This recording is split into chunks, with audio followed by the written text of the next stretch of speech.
Call this meeting of the Board of Health to order. Ms. Brooke. Carla Poole, Here. Hannah Eisner, Could you? Here. Sonia Reese, Here. Corey Tello, Here. Robert Colhase, Here.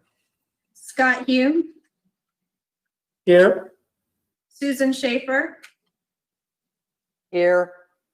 Richard Janetti, Here. Alan Ginsberg, Here. and Judy Buchanan. Here. Thank you, appreciate that. In your packet were unapproved minutes for the session on May 13th and our special session from May 21st. Do I hear a motion for approval? Move approval, Sonia. Second. Thank you, thank you. Hannah, was that you? Okay, sorry, I didn't look up fast enough. So the motion, there's been a motion and a second. All those in favor, raise your hand or thumbs up. Motion carries. All right, committee reports, Behavioral Health Coordinating Council. That organization has not met. Okay. We were set to meet this Friday, but that meeting's been called off at this point. So not sure if we're going to meet before the next 3 months time or not. That's unclear at this point, but no meetings since. So there you go. All right, thank you. Yes, Robert? I might not have heard properly. Did we approve both the 13th and the 21st? Is that what your motion was? That was my intent. Okay. Some That was fine. Mine too. changes? No, I did not hear the 21st. That's all. Okay, I'll enunciate better. Thank you, Sonia. Hopefully the next time that you get together, you'll be able to do it in person, as will we. Mental Health Advisory Board. Hello. Hannah and I made the decision for multiple reasons to put together 2 meetings. And on June 4th, both the Mental Health Advisory Board and the Behavioral Health Standing Committee of the Board of Health met together. And we had a very nice attendance and very robust conversation. It was about a 3-hour meeting. So bear with me because it's not going to be a real quick summary because it was a 3-hour meeting and there was a lot covered. So I'm going to try to hit the highlights. The goals of that meeting were to ensure that the Mental Health Advisory Board members, because we do have several new members, that they had a comprehensive overview of the funding focus areas that we've looked at in the past, including the rationale and the context. By no means was that meant to limit them to those areas, but we just felt they needed that historical perspective. We also wanted to gather input from them about the needs and the gaps that they see in their work arenas, because they cover a broad range of behavioral health environments. We also asked specifically, we wanted them to give us feedback on what disparities and inequities related to healthcare, behavioral healthcare in particular, they were seeing that had maybe been heightened by COVID and by the horrible murder of Mr. Floyd. We also gave some time for targeted brainstorming regarding issues in general and our focus areas in particular. And then our goal was to bring forward focus areas to the board for us to think about as we build our RFPs for the upcoming 553 proposals. That proved to be more difficult than we hoped. So we started the meeting kind of by framing the response to the crises that we are dealing with right now and looking at that through a trauma lens, because we know that trauma is definitely associated with both the trauma of discrimination and inequity. It's also trauma associated with dealing with the pandemic. You lose that sense of normalcy. Jobs are lost, income is lost, and in some cases, clearly loss of life. So those are huge trauma triggers. And we know that there's just lots of stress, anxiety, and fearfulness and trust issues right now. We then reviewed services, agencies, and amounts we've funded for the past 3 years. We also reviewed an overview of community funding efforts that go beyond us. So we wanted to make sure they understood that the county government is running some behavioral health programs. John M. Scott Health Commission is funding programs. United Way is funding programs with an emphasis on youth. And then we looked at the goal strategies and measurements from the Community Health Improvement Plan, which again speaks to access and stigma and all of those things. And if you remember, one of the big things we're working on through that Community Health Improvement Plan is to advance a systemic community approach to enhance behavioral health and well-being by 2023. And that's looking at reducing stigma and increasing awareness and mental health status, supporting drug and education programs and collaborative coalitions, and to increase access to behavioral health services at various sites within the community. So really bringing services to those communities that are most underserved and where the disparities are the greatest, which again has been highlighted through these last two crises. So that's kind of the backdrop of what all we had in our brains before we even started our discussion. And we also shared a little bit of information about very quick updates on what was happening from PATH perspective, from the crisis team perspective, from Project Oz outreach perspective, and from community schools perspective, because we felt like they would kind of have some pulse of what is currently being faced. So then we asked the mental health advisory board members, again, from their individual work perspectives, to talk about what they're seeing. And things we heard were the increase in stress, frustration, anxiety, agencies and police being asked to do more well-being checks, seeing more domestic violence, seeing people in homeless shelters who have never previously been in homeless shelters, raw emotions on the part of people of color, concerns about nursing homes and residents, difficulty meeting the needs of sex offenders during this time because they're not allowed access to online technology pieces. And let's face it, that's how we're all communicating and getting our support right now.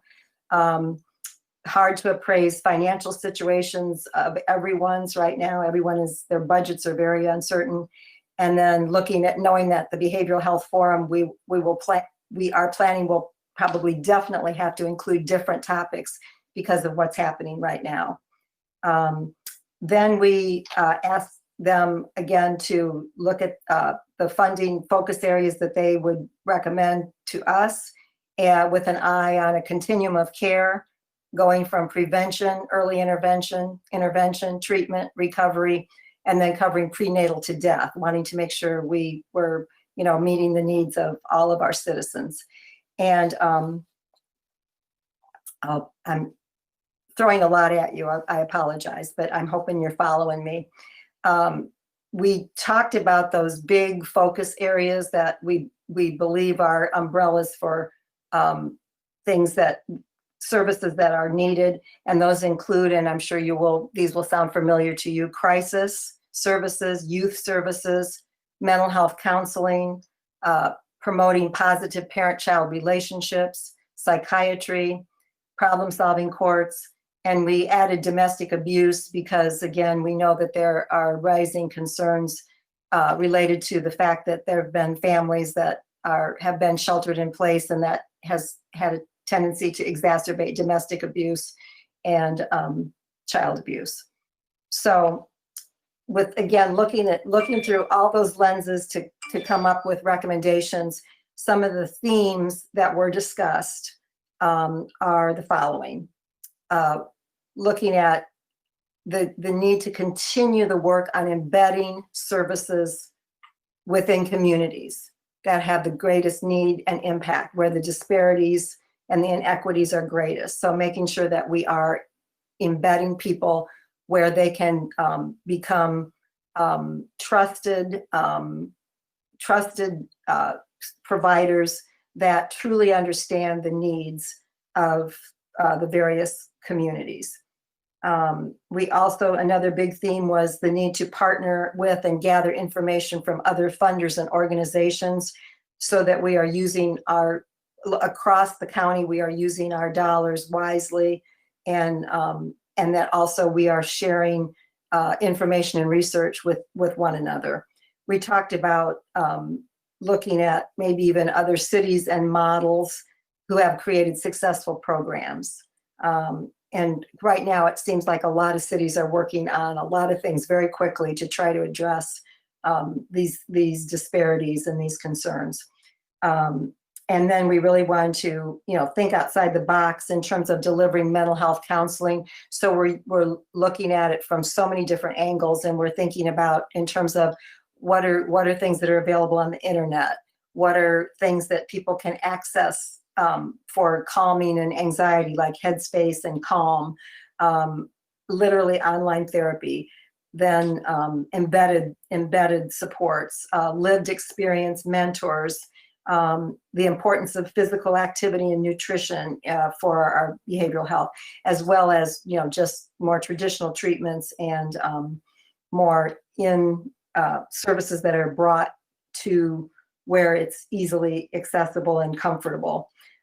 We know we need more minority representation and voice in our process to build bridges and trust.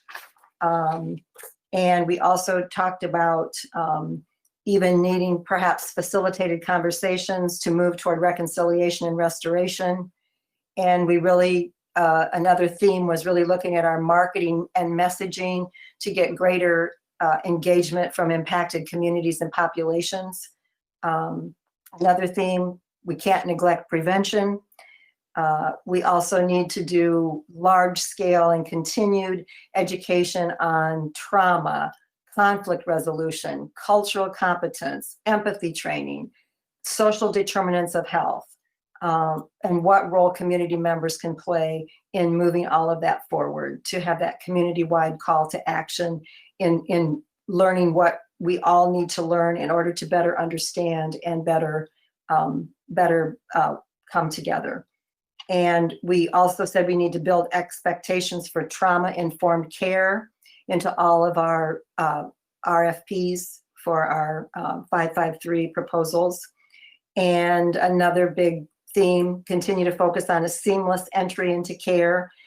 We've worked on that, made a lot of inroads, but we still are hearing that for some groups, there's still too many steps to get help, or the help is perhaps not culturally or linguistically appropriate yet. So needing to continue to work on eliminating barriers. So those were kind of general themes. Okay, you got all that? There's going to be a quiz at the end of this. And then just some very specific recommendations. Again, really look at thinking about how can there be some trained professionals or mentors that can work with criminal justice in an embedded way. And I believe the county's already looked a little bit at like co-responders, and so kind of continuing to look at those kinds of things. Psychiatric services we continue to struggle with, as do all communities around the nation. This is a long-term universal problem. And, the Mental Health Advisory Board members, continue to encourage us to think about, psychiatric nurses, private practice providers, just trying to come at it in so many different ways. Obviously, telepsychiatry, which the county is already embracing. Another concern was these are kind of more specific concerns. This one was about the large number of inmates who have been released and who really have been released without access to service necessarily, or without having a long wait time before services can begin, and including even, access to medication sometimes. So really needing to figure out when they're released from Illinois Department of Corrections, how can we have a better bridge so that they have more support as they as they're released.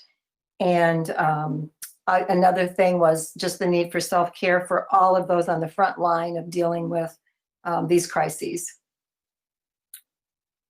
Okay, and then so then we finally got around to, so help us rank the services we should be for sure thinking about funding. And what came out from some people were not yet comfortable to rank because they felt they needed more information, but some did. So of the mental health advisory board members that were comfortable giving a prioritization, crisis services was identified as number 1, psychiatry identified as number 2, mental health counseling 3, and then youth services, which kind of took the form of both embedded schools, because again, as I said, embedded services is a huge theme, but just kind of youth services in general, but one of which is, of course, is embedded schools. So that was number 4. And I think that takes us to, I'll turn it over to Hannah now to tell you where we're going from here. Carla, do you want me to go ahead? I think county board was the next on the agenda, so I don't. No, I think because you tie in with what Corey was saying, go ahead, please. Yeah, and so, yeah, obviously, as Corey said, it was an incredibly long and a very kind of emotional meeting. I think in part we were providing some therapy for the service providers who are so under siege through the COVID crisis of just the needs and demands that have been placed on them. So gave them a chance, I think, to vent a little bit and to share, which was great, but it left us with our heads spinning, I think. So what we did is, rather than, our intent was, of course, to come up with some recommendations to present to the board tonight, but it was clear after meeting for that long a time and all the issues that were raised, we simply couldn't do that. So our committee will meet on June 24th, take the information that was provided through the mental health advisory board meeting, try to distill that and come up with some set of recommendations that we'll make for you for the July meeting. And I think what we will be doing is, listening to what folks have said about possibly new areas of concern, also looking at how have our programs done thus far. I mean, we always have a difficult time because we have some existing long-term funding arrangements. So how do we address that if we have new needs, or we think there's a new approach that could be made to delivering a service that hasn't been tried before? So we may be looking at how much money are we allocating for mental health? Are there other sources of funds? Also take into consideration the new programming that's coming on through the sales tax money. So how's that affecting service delivery, et cetera? So I think we're going to have, we have a meeting scheduled for the 24th. We may need a second meeting before the board meeting to get this all done, but that's where we're headed. So stay tuned. Thank you, ladies. I appreciate it. Susan, County Board. Hi.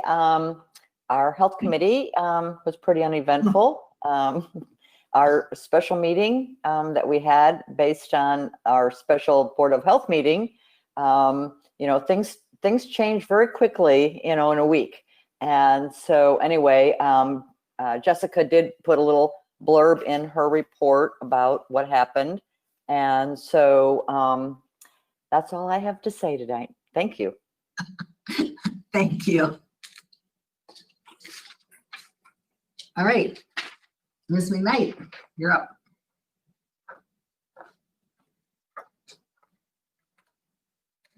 Hi, everybody. So you've seen my report, and in that has information about the contact tracing grant application that has been submitted. So we did request the full amount, and the work plan as it exists with that full amount is in the packet. If you have any questions about that or anything else in the packet, And also, if you're interested in any updates on any of our clinic activities or plans, I know Tammy's there and ready for any of those questions. Yes, Mr. Colhase. Nice report, Jessica. Curiosity, question that came to mind as I was reading about all the contact tracing improvements and training. I know that we have 6 trained already and we're expanding from that. But my thoughts were about what kind of experiences have we had in the past for needing the contact tracing, where we have used that. And then, you know, with all the training and ramping up, what does this do for our county for future needs as we go forward after we get past this initial issue that we're dealing with the COVID? Does it get us more prepared for the future? So part of our ramping up of contact tracing is finding some internal staff that we can get trained up in the meantime until we get the additional grant staff trained and hired and trained. So that's something that we've been looking at before we even knew that funding was going to be an option, is having some of our staff trained to where they can be called upon, you know, in these instances where, you know, we have our Public Health Emergency Operations Center activated. We've been reassigning staff because COVID has been our top priority. So being able to reassign them and have them already trained if we need them in the future. So that'll be a benefit to us, as we will have additional internal staff that will be trained and ready to go.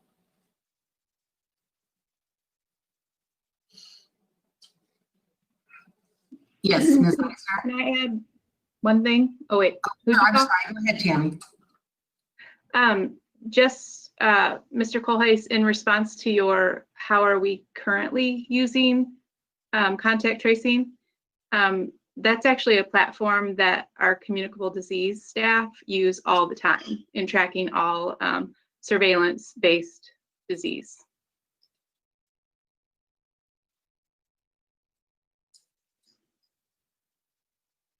Okay. Ms. Iser, go ahead. And it's probably in there and I just couldn't get it. The funds are available for how long? It is June 1st of this year through May 31st of 2021. So it's a year. And I know that we're looking at a contract epidemiologist and then also a contract project director. And just kind of throwing out there in the future, we have talked, the health department has gone somewhat round and round with others about whether there need to be a position of an epidemiologist on staff. So I said, by contract, you mean this would be somebody who we just pay hourly or whatever to guide us or supervise some work, and they would not be our employee, correct? They would be a full-time contract employee. And then obviously, as we look at the budget for fiscal year 2021, looking ahead at, you know, is this something that we could be able to sustain through the end of the year? So it's definitely something that we're looking at, knowing that it's been in the conversations of the health department in previous years, and COVID has just shown us the importance of communicable disease and epidemiology data. So let me be clear, because when I see the word contract, I think of that person more as and not an employee of the county, but rather a contractor for the county. So are you saying they will actually be employees with benefits, et cetera, or they're contracting to provide services for us? So they will be then an employee. After consulting with county administration, human resources, we will need to provide them benefits. Okay, so they will actually, so I don't know what the contract means, something to me that maybe I picked up, I assume. So the director and all of the folks who are engaged in this will be county employees. Yes, for a contracted period of time.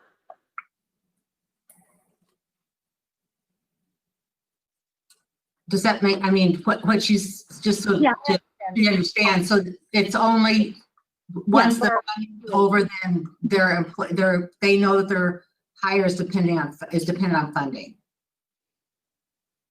Right, I mean, they're grant funded, but, you know, so what you just said, Jessica, led me, so when an epidemiologist, I don't know how available they are, and I don't know how possible it is to hire somebody with a 1-year contract. So are you saying we'd hire them specifically for a 1-year period of time? I mean, clearly lots of people work on grant funding and understand that if the funds go away, the job goes with it. So are we looking at this, and maybe the board needs to look at this as the beginnings of bringing in somebody who is actually serves on our staff and beyond the COVID crisis? Yeah, so definitely something that we're looking at as we look at fiscal year 21's budget of, is it sustainable past the grant period? Thanks. Ms. Buchanan? Thank you. Jessica, we right now got 2 testing sites, is that correct? We have the community-based testing site at the fairgrounds, and then Walmart in Normal, I believe, will be having one of their own. And then obviously private physicians also can test. Now, and is the Chestnut testing is still on target for early July? As far as we know, yes, in our most recent conversations, that's when they're anticipating their mobile would be able to roll out. And so we've been working with them to try to identify those rural locations. And will all the contact tracing be done by health department people for all of these various sites that are performing the tests? Yes, so any of the positives would be reported to us to follow up on as the local health department. Thank you. Thank you. Yes, Ms. Schaefer? Thank you. Since things have started opening up the end of the month, so it's been a couple of weeks, has the number of complaints gone down? Have the number of complaints gone up? Have you seen or heard based on different businesses that now are open that were not open before, and that kind of thing? You could just give us an update on that, please. So I believe, and Tom can really speak to if I'm incorrect, but it's my understanding that we have seen increase in the last week, specifically related to pools and retail. So we've seen an uptick of those, as those are coming open with different guidance. And so we have seen an increase in those complaints. And again, Tom, if you wanted to add anything to what you've seen or in your conversations, what you've heard from those businesses when you follow up.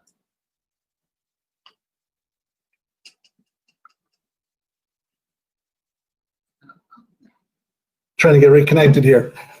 That's accurate. The number of complaints over the last week have increased, predominantly last week with pools opening. The Department of Public Health regulates swimming pools in McLean County. They had staff in McLean County going to all the different sites, telling that they are not supposed to be operating at this point.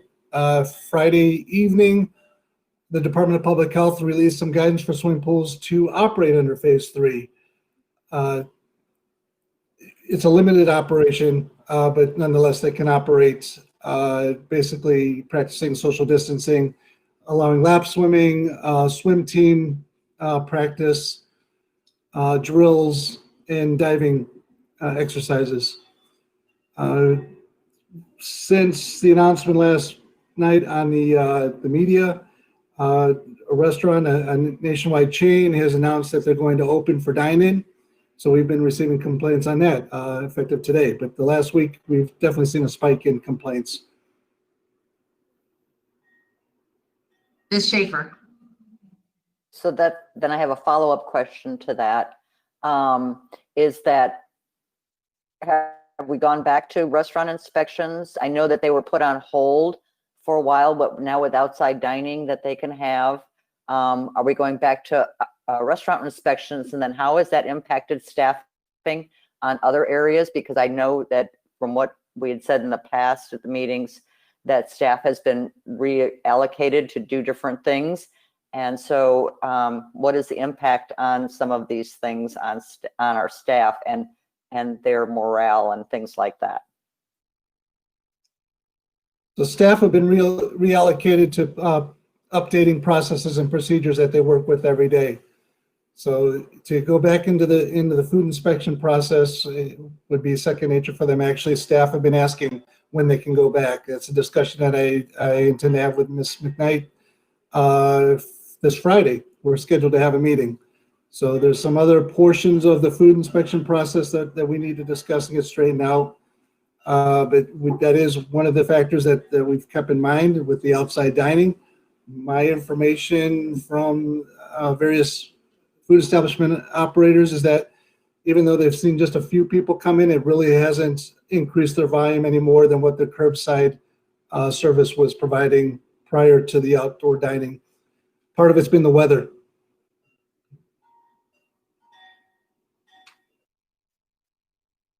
Yes, Ms. Eisner. I just follow up with Ms. Schaefer's question because it was on my mind as well. And I just would like to say that I would encourage us to resume the restaurant inspections ASAP. I realized that when we were concerned about a spike, that as we're opening up, I think we really need to get back to it. And I'm particularly concerned if you have establishments that are flaunting the state by saying we're going to open and have dine-in in contravention of the regulations currently in place. I would not want to think that they're also cutting corners in their sanitation, et cetera. So just like to see our staff get back and doing that. And I don't know what we do about response to complaints then. I don't know if we have staff who can do that or whether we look to other departments. So I know that one of the things that we're looking at was with this contact tracing grant is utilizing those staff, getting them trained to be able to help us out in that realm of following up with complaints as needed.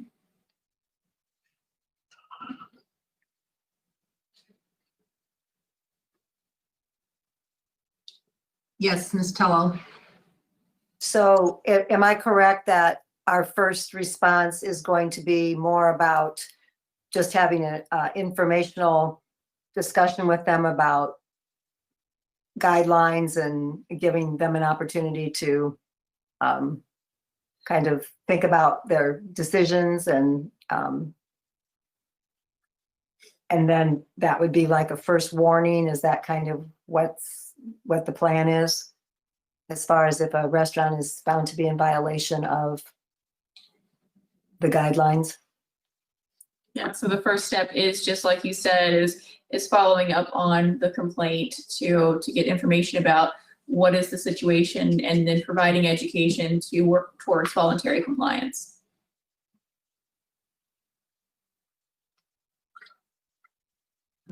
Ms. Eisner. Are you forwarding any of these complaints to the cities in town?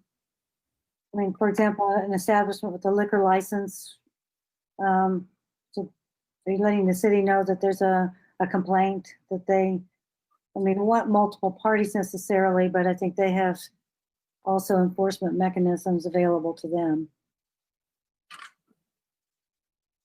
Tom, were you going to speak to that? Yes, the computer's a little slow in connecting the audio back. So we haven't had to refer any complaints onto the city in quite a while, or any other municipality. As far as the liquor license is concerned, we would send that directly to the Illinois State Liquor Commission. They've asked for that. Attorney General's office has asked for us to forward any correspondence regarding complaints against businesses that the state may license to them as well. State's Attorney Knapp has also asked us to carbon copy him in any of those correspondence that may go to the Attorney General's office or Illinois Liquor Commission or other state agencies. Okay. Yes, Dr. Hume.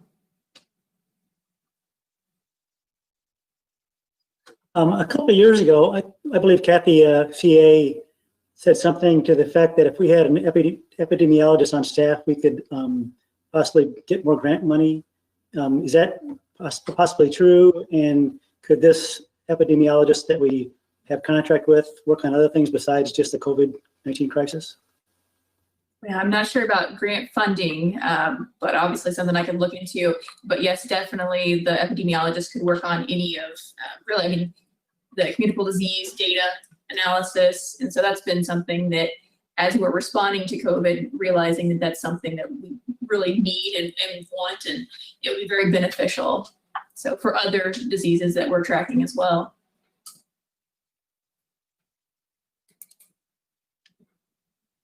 And Dr. Giannetti, since I can't see your face and I'm not sure if your mic was always on, do you have a comment?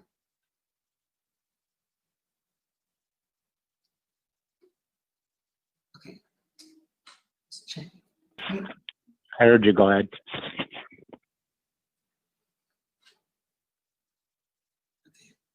Great, thank you. Thanks. All right, we're going to progress on to our informational items, and we'll start with Member Buchanan giving us a little bit of background on racism as a public health issue.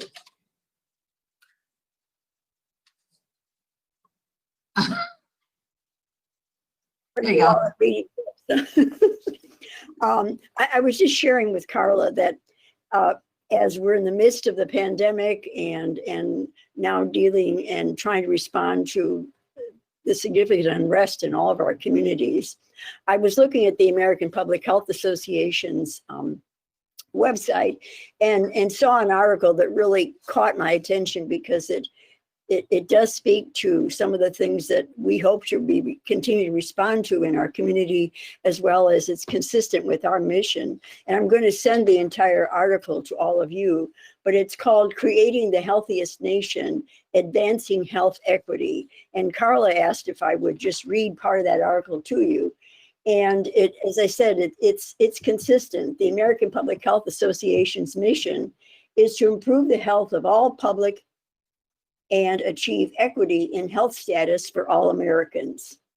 To achieve health equity, obstacles to health must be removed, such as poverty, racism, recognition and respect for differing cultures and language, discrimination, and their consequences, which are powerlessness and lack of access to quality education.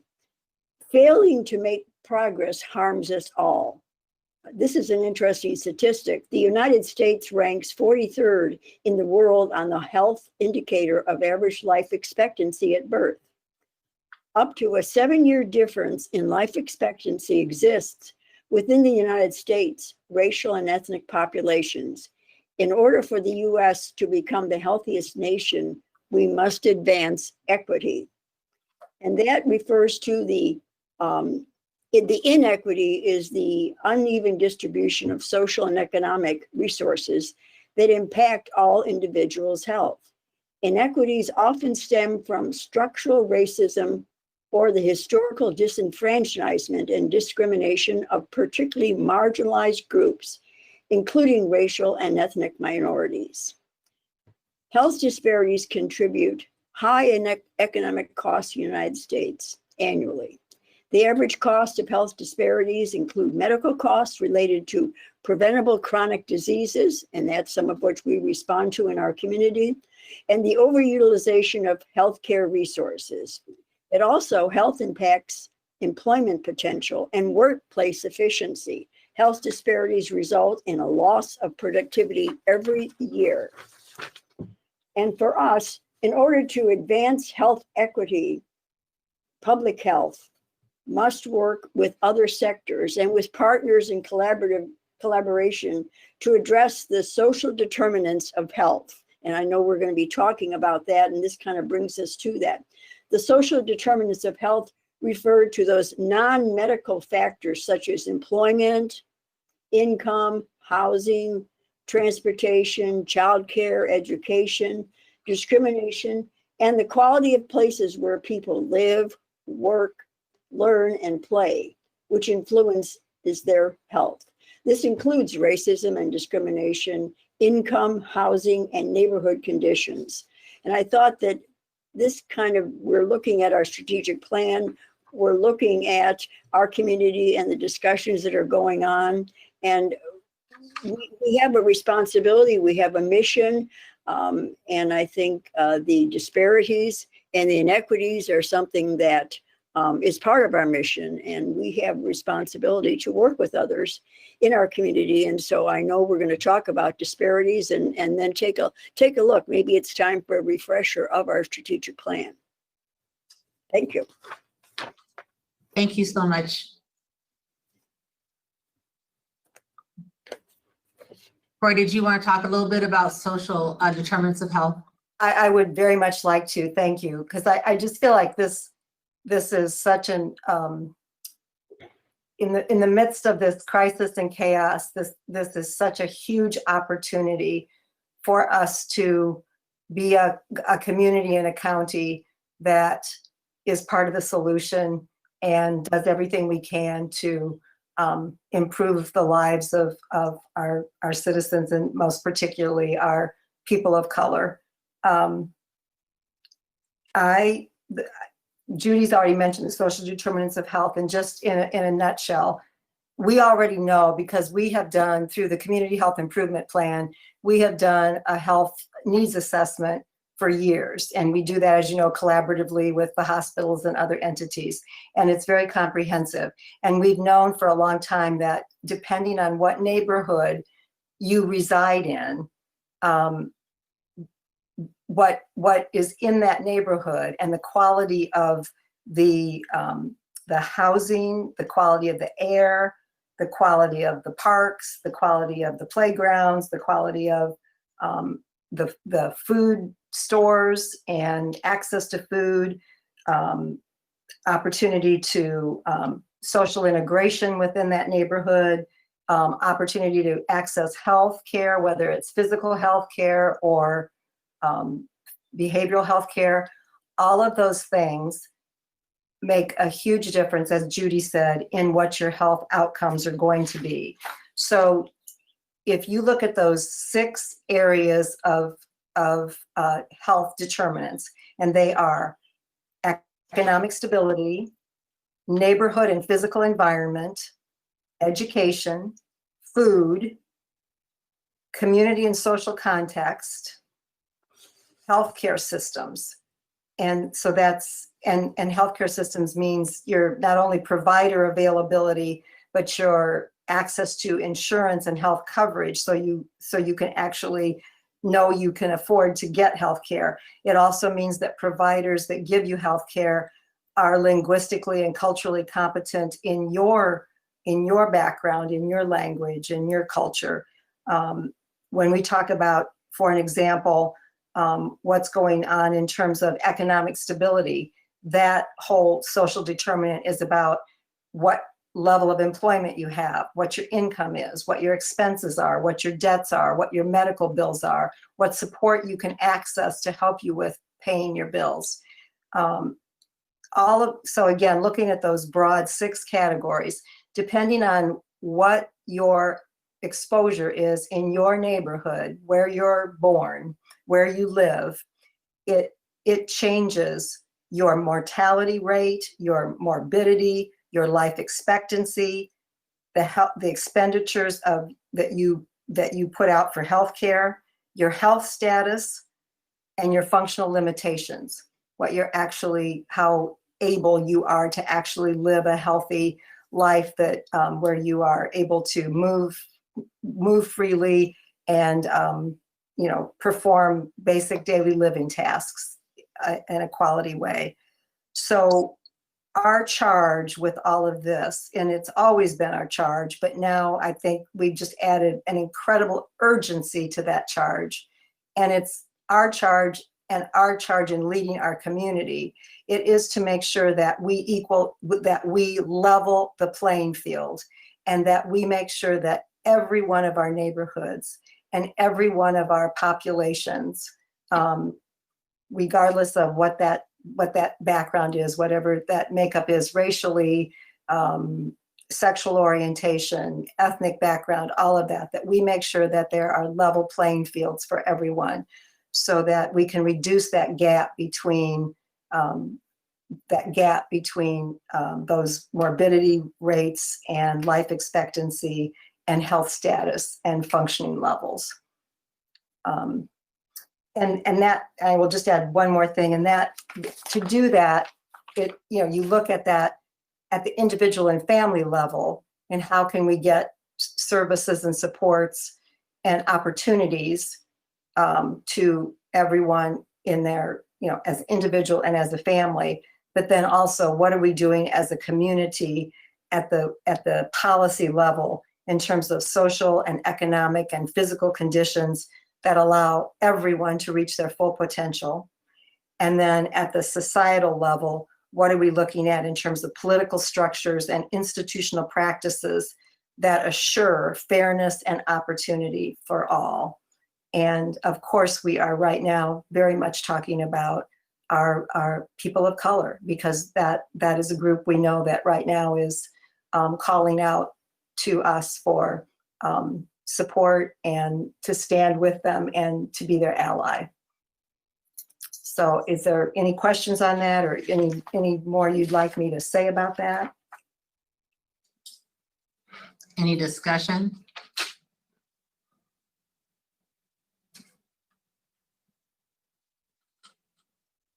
You're a quiet group tonight. Unusually quiet group. Ms. Eisner? Go ahead. I knew it wouldn't last long. Thank you, Corey, for those comments. Obviously felt from deep within your heart, and appreciate your talking to this subject. I think certainly the COVID epidemic has shown very clearly what happens when people have fewer resources, less access to health care, have to work jobs because they can't work from home and expose themselves to the disease. So, I mean, if we didn't understand it before, I think this has certainly shown clearly how that can affect people's health. Thank you. Mr. Colhase? Well, I really appreciate this discussion. And you made a couple points, Corey, that, earlier on when you were talking about your committee meeting and really talking about how things have really amplified that are out there, some challenges. And so as I think about ourselves and our responsibility as a board, the thing that comes to mind at this point is that a lot of things that you just talked about is really our mission and our foundation of what we do. But then I think we're all called to raise it to a higher implementation, to walk the walk. And I'm not saying we're not doing that, but the microscope is on everything now. And so we really need to raise it up and embrace it to a higher level. That's all I have to say right now. Amen. Thank you. Ms. Schaefer? I have just a couple of things. Last night at our executive committee meeting, we had a really good presentation from United Way as to what they've been doing and what areas they've been focusing on related to COVID and feeding, people, and they're moving on to look at housing. And so start looking at some of the social determinants of health, but not in that kind of focus, kind of thing. If you have not seen any of the information that the United Way has put out, I'd urge you to go to their website and look and see what they've been doing recently, and the money that they've raised, and they've gotten grants and stuff like that too. So I think that's something that we should look into. And then kind of to tie it into that, is that I know in the past on our health improvement plan, community health improvement plan, that in the past, and I think in the current one, we do have that as a focus area. If I'm not mistaken, I don't remember everything that's in that. And if maybe we could have for our next meeting, some more detailed as to what they're doing. Like I know on our behavioral health group, that's focus group on that, has made goals and you know, when we have our meetings, we update those goals as to what's been going on. And if maybe we could have that information given to us for our next Board of Health meeting, that would be helpful to us to know where that group is going. So because that, like Judy or Corey, I can't remember which one, said about how the hospitals are involved in that too. So it's because it's a community issue too. And so I think that maybe we could get some more information from that group from for our next meeting. I'll be sure and put that on the agenda. And I know that the Community Health Improvement Plan is undergoing some final edits, so we should be getting a copy soon. Ms. Buchanan? Yeah, and thank you, Susan and Corey, because I was thinking along that line too. You know, there were three things identified in the CHIP plan, and one was access to all kinds of things, and one was food and nutrition and behavioral health. And there are some very good things going on in this community. And I think, as Bob has suggested, I think a lot of people are going to raise the bar now that we've been forced into really examining what we have been doing. Not, I shouldn't say forced, but that we are. And I think it's great. However, it might be nice if we as a board took those three areas that were identified as major needs and tried to not just with the food, but with the other two, identify what is going on in our community. It may be that some of the disparities are not as significant as we may have thought. It may be that they haven't been known to people, or people can't access them because of other reasons, and maybe it's an issue that they should be taking advantage of. So I'd like to encourage us to look at those three and begin to identify what is happening. So as we try to enhance what we are doing, we have some partners out there that we can work with and fill in some gaps. Thank you. Yeah, it's important that we know it. We're not doing that. We have to do this in collaboration with the community. Yes, Ms. Tello. Oh, okay, hang on. Let Sonia go first. Thanks. Susan, I really appreciate your comments about the United Way. I've had opportunities for many, many years to serve on that board. And this year, I think it's been an incredible change in what that organization is now focusing on. And you don't just say, well, we need food. You got to actually get a plan to get the food and get partners to get it together. And if you need paper supplies, you've got to get partners, and how do you get them delivered?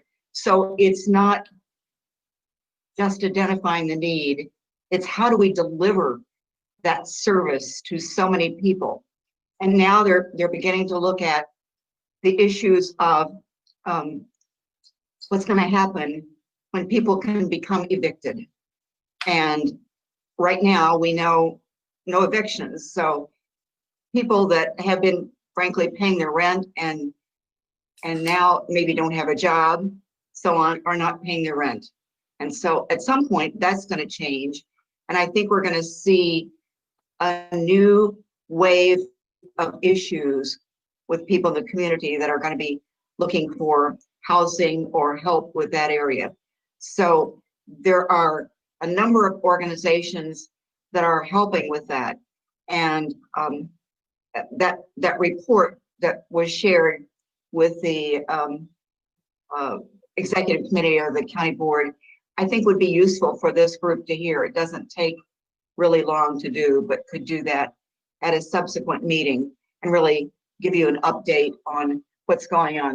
They've raised over $700,000 to support these things. So that's a combination of money from the state and money from local major businesses and so on.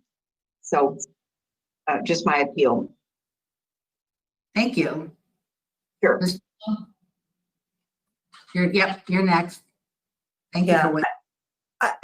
I think I've already alluded to it, but I just think again that one role we can really play is in the education and consciousness raising role.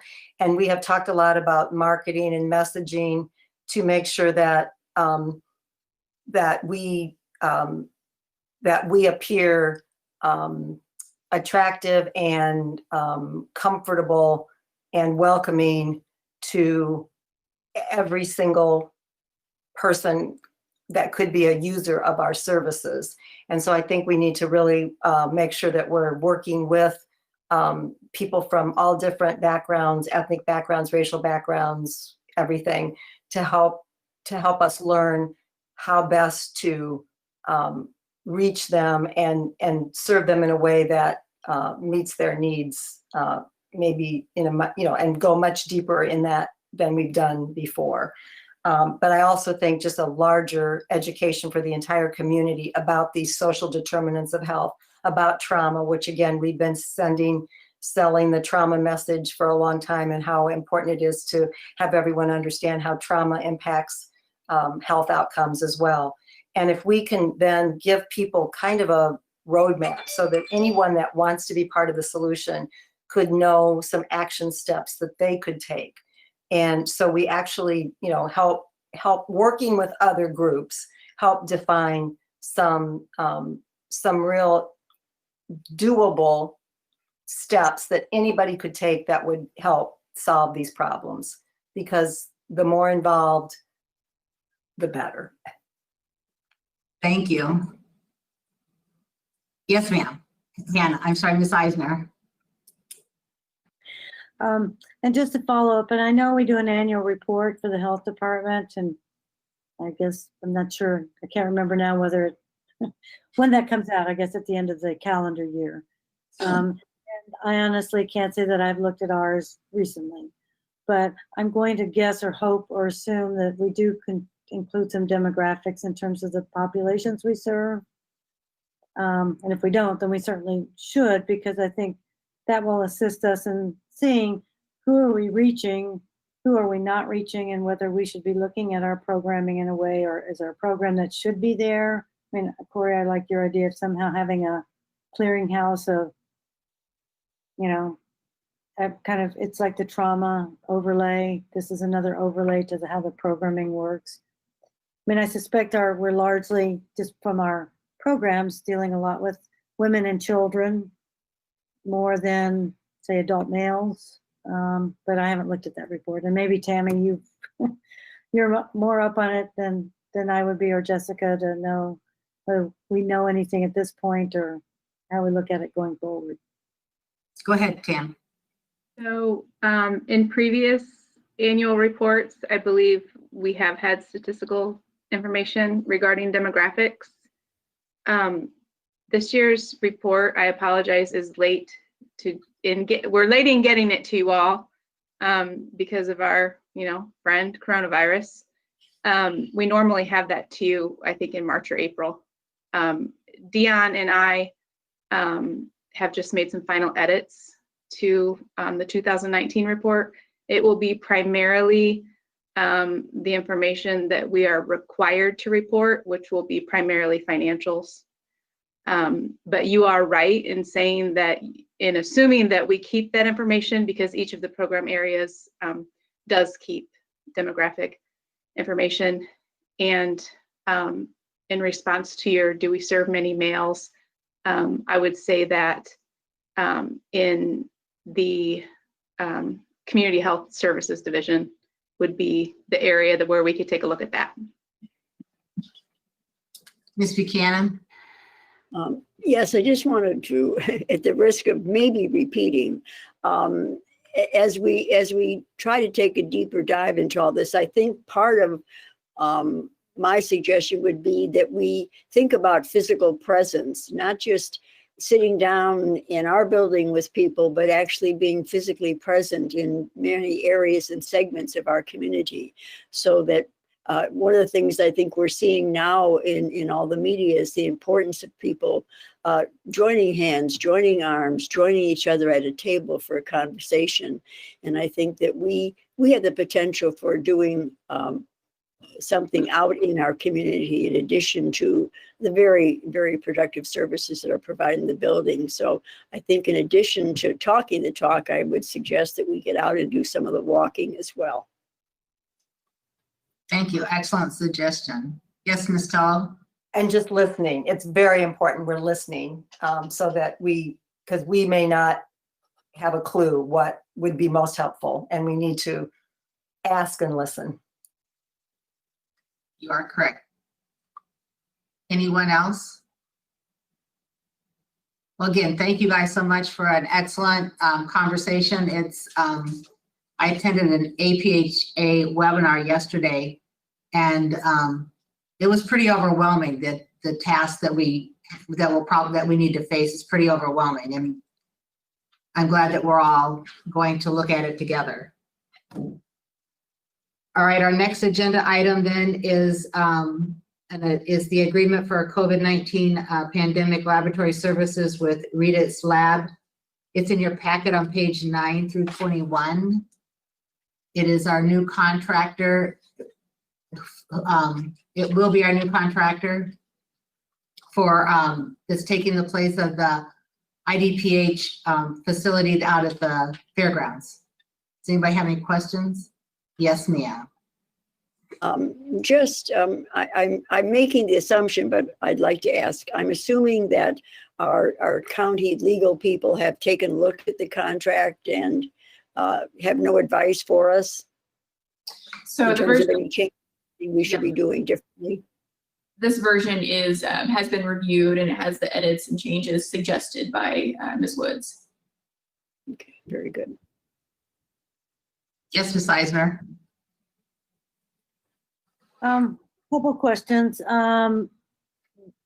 Budget question first. I don't know whether we estimated the number of tests we might be paying for and what the total dollar amount we think we will expend in doing this and where we're finding that money. Obviously, we did not know we'd have to do this when we passed our 2020 budget. So I don't know if we're going to be looking at a budget amendment to cover the cost. And also, I'm a little lost on the location. So they will be, sounds like we have somebody else doing the testing. They provide the test kits, they pick up the samples, and then they test them and give us results. So is this intended to be only at the fairground site, or are we going to expand this to other locations? So the number of tests we're estimating in the grant application for the contact tracing grant was 8,000 tests. So that's what I wrote in the grant, was to cover that $120 cost for 8,000 tests. And that is, that's, covered all by that grant if we get the amount that we wrote for. And so this agreement would be for us to be able to collect the specimens. So Redditus actually is the lab that does work at the community-based testing site at the fairgrounds. This would actually be us as the health department, an agreement for us to do our own testing, our specimen collection. So that's what this agreement would be. And basically, because we have the funds now through the grant to be able to help with that cost. And then would this be done at the health department, or we're going to have different sites? I assume we have, I don't know how difficult it is to do the swabbing or self-swabbing, or maybe rather than me asking you questions, you could give us a little more about that. Yeah, we've been talking a lot as writing this grant application and what could we do, what do we want to do with expanding testing. So we're looking at the possibility of having walk up or a drive-through that we would then operate with the health department staff, the medical reserve corps, and even the grant staff that we would have. So those contact tracers helping out with that as well. So we've been looking at some locations in the community. None are solidified yet, but looking at several different options. So not necessarily here in our building, but being able to do walk up and mobile. So the grant application we wrote in there for a mobile unit that we could potentially take this out in the community. But again, that's all hinging on what we get approved for with our grant application. Ms. Schaefer. Did you have a, Hannah asked my question, so thank you. okay, never mind. Any other questions?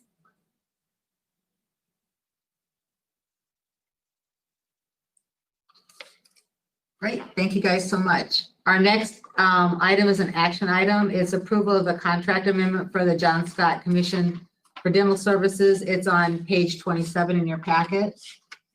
Carla, excuse me, did we need to approve the Reddit contract? No, I believe that's an informational item only. It'll be on the agenda for next week, next month.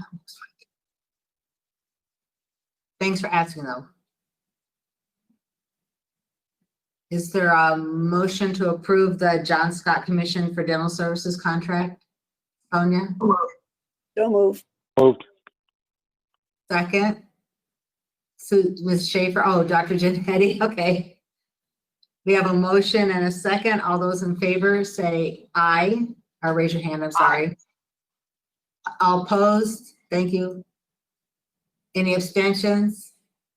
That I have to ask on. Motion carries. Are there any other items for discussion? Yes, ma'am. Hi, Ms. Eisner. I just wanted to thank you and Jessica for your great presentations at the special county board meeting. I really appreciated the job you did, the poise with which you addressed the county board, and, you know, just kudos to you. Thank you very much. Thank you. Jessica did an excellent job too. Thanks. I thought I included her, but I meant to. You did. I was just, yeah, never mind. Anything else? Jessica, I'm going to speak for Jessica. Jessica, I appreciate that. It was an experience.